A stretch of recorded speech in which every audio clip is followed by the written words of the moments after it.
Halo para pendengar, dimanapun kalian berada, balik ke channel Gary Christopher, dan selamat datang juga di konten mingguan kita yaitu breakdown anime Kage no Jitsurukusa. Satu kata deh buat episode kali ini, penuh dengan fan service ya. Episode kali ini dipenuhi dengan bumbu yang bikin para wibu seneng, dari sempak Alexia, sempak Delta, sempak dan BH Beta, dan juga dada Epsilon. Yaps, hampir 12 menit atau setengah dari episode 10 kali ini dipenuhi dengan yang tadi. Tapi ya menurut gue eksekusi animenya juga nggak jelek-jelek amat lah. Jadi masih bisa dinikmati walaupun penuh dengan fan service. Dan oke deh, tanpa basa-basi lagi mari kita mulai langsung aja pembahasannya. Episode kali ini pun dibuka dengan scene Akademi Midgar yang baru aja kena musibah teror, di mana hampir semua gedungnya itu hancur berantakan. Alhasil para siswa akademi juga pun diliburkan lebih awal daripada jadwal yang seharusnya. Setelah itu, scene pun berlanjut kepada Claire yang mencari Sid di kamar apartemennya nih. Dari monolog yang dikatakan sama Sid, bisa diasumsikan kalau Claire itu ngajak Sid pulang kampung. Tapi nih, karena Sid itu merasa kalau dia pulang kampung, dia itu pasti nganggur dan malah akan jadi bulan-bulanan dari kakaknya Claire. Karena kita tahu sendiri kan dari kecil, si Claire itu udah latihan sama Sid. Dan pas lagi latihan itu, Sid pun digebukin terus gitu. Maka dari itu, si Sid pun memilih untuk tetap berada di ibu kota Midgar aja. Nah, ini merupakan scene original yang cuma ada dalam animenya aja nih. Karena memang nih, kalau dalam manga ataupun LN-nya, pada arc Tanah Suci ini si Claire itu nggak terlibat sama sekali. Dan juga nggak kelihatan batang hidungnya gitu. Lalu scene pun berlanjut ketika Sid itu menerima surat dari Alpha. Nah, kalau dalam animenya, kita itu nggak diberitahu secara langsung apa isi surat yang diberikan Alpha kepada Sid. Cuma waktu membaca surat itu, Sid pun menyinggung soal Tanah Suci yang bertempat di kota Lindrum. Nah, kalau dalam manganya, kita sebagai pembaca itu udah dikasih tahu isi surat dari Alpha nih. Dimana si Alpha itu cuma menulis kalau dia itu mau Sid datang ke Tanah Suci Lindrum. Dan gitu aja gitu, nggak tertulis tujuan Sid itu datang ke sana itu ngapain, ataupun alasan kenapa si Alpha ini minta Sid datang ke sana itu nggak ditulis gitu. Jadi ini seakan-akan Alpha itu percaya banget nih kepada Sid kalau tuannya itu bakal tahu tujuan Alpha mengundangnya ke sana gitu. Dan pada kenyataannya si Sid itu nggak tahu apa-apa pengen ke sana itu ngapain dan tujuannya apa gitu. Makanya itu pas ditanya sama Rose tentang alasan Sid datang ke Tanah Suci, ya dia juga bingung aja dan malah mengiyakan omongan Rose kalau Sid pengen ikut Godness Trail yang ada di kota Lindrum itu. Ya, Godness Trail sendiri merupakan sebuah acara pertarungan yang diselenggarakan dalam kota tersebut, teman-teman. Kemudian scene pun berlanjut nih kepada keseharian dari beberapa anggota Seven Sades. Dimulai dari Gamma yang memimpin apel pagi dalam Mitsugoshi Group, dan Delta yang masih tertidur pulas sambil memimpikan tuannya. Ya, kita tahu sendirilah kalau Delta kan anggota Seven Sades yang sering malas-malasan, tapi sekalinya diperintah sama Alpha nih, maka dia itu akan siap untuk melaksanakannya. Kemudian, ada Eta yang sleepwalking nih, sambil bawa obeng raksasa. Nah, diketahui dalam LN dan fandomnya, kalau Eta adalah seorang peneliti yang jenius dalam Shadow Garden ini. Jadi pantas aja dia itu digambarkan seperti wanita yang lemes-lemesan, karena sebenarnya dia itu kurang tidur, teman-teman. Lalu, ada juga Epsilon yang seperti biasanya ngurus slime buat ditempelin di dada tripleknya itu. Yap, seperti yang kita tahu, kalau si Epsilon ini benci banget sama dadanya yang kayak triplek. Apalagi dia juga dikenal sebagai sosok yang sangat loyal dan ingin tuannya itu terus memperhatikannya. Bahkan di dalam manganya, diceritakan Epsilon itu akan selalu memakai baju bagus yang menonjolkan dadanya. Lalu dia juga akan membuatkan minuman untuk tuannya setiap pagi gitu. Tapi, Sid juga udah selalu tahu kalau dada yang ditonjolkan sama Epsilon itu cuma tumpukan slime aja. Dan bukannya dada asli. Yap, sebabang MC kita yang satu ini tahu aja loh, mana yang punya dada asli dan mana yang cuma tumpukan slime aja. Kemudian ada juga Beta yang lagi ngehalu sambil nulis cerita buat seri terbarunya yaitu The Chronicles of Shadow sama. Dimana memang nih, di sini Beta itu sengaja mengganti semua dialog yang pernah dilakukan sama tuannya juga musuh dari tuannya itu. Bahkan nih, si Beta itu sampai ngeganti heroin yang tadinya diisi sama Alexia menjadi dirinya. Yap, scene halu dari Beta ini cukup ngakak sih buat gue. Apalagi dialog Sid sama Zenon itu diganti habis-habisan loh. Jadi ya cukup menghibur bagi gue gitu. Kemudian scene pun berlanjut nih kepada Epsilon yang lagi ngajak Beta buat adu mekanik tapi pakai dada mereka berdua. Nah, dalam adu mekanik itu bisa kita lihat kalau para anggota Seven Shadow lainnya gak memisahkan mereka berdua sama sekali loh. dan malah memperhatikan kucing hitam yang mereka temukan. Seakan-akan mereka itu nggak melihat kalau Epsilon itu sedang adu mekanik sama Beta. Dari hal itu bisa disimpulkan kalau mungkin aja adu mekanik di antara Beta dan Epsilon itu udah sering terjadi. Makanya, para anggota Seven Shadow lainnya juga males misahin mereka.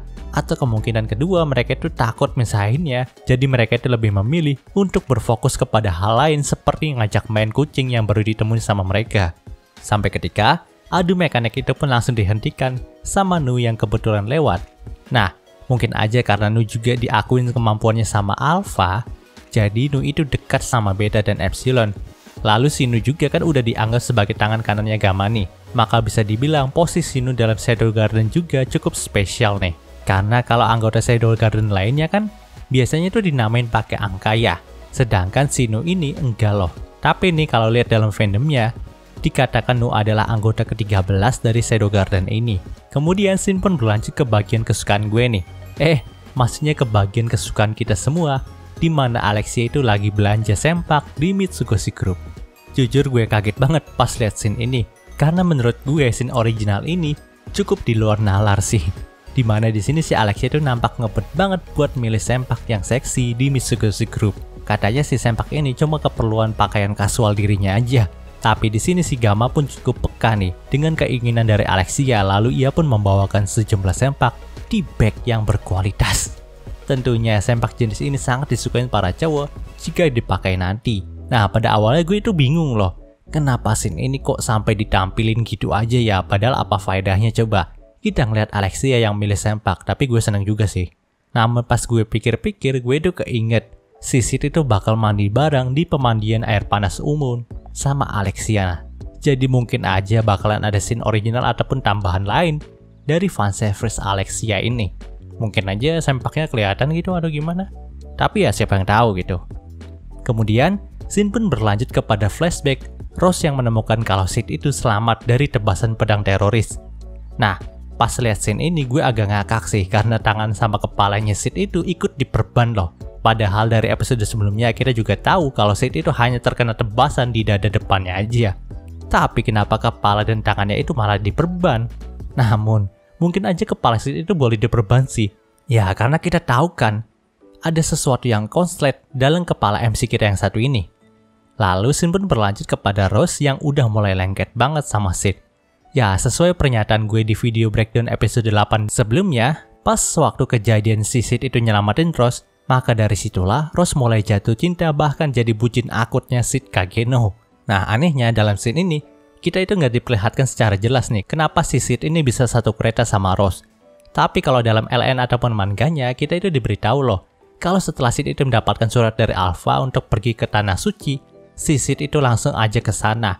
Tapi karena gak punya uang buat pergi ke sana, pada awalnya si Sid itu memilih untuk jalan aja.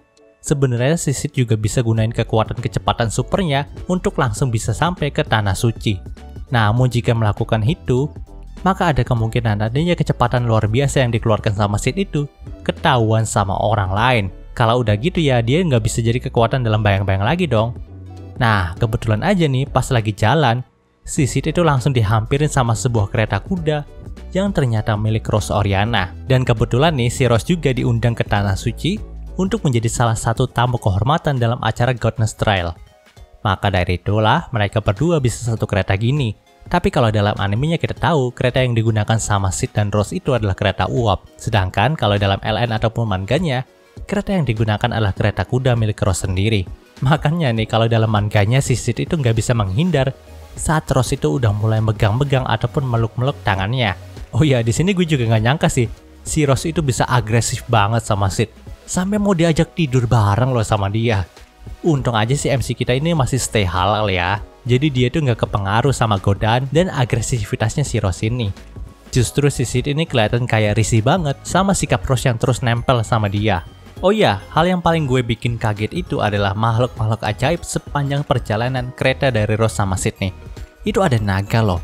Selama ini gue kira makhluk ajaib yang ada di dunia Kage no Jitsurukusa ini cuma sebatas slime aja. Tapi ternyata nih masih banyak makhluk ajaib yang ada di dalam dunia itu.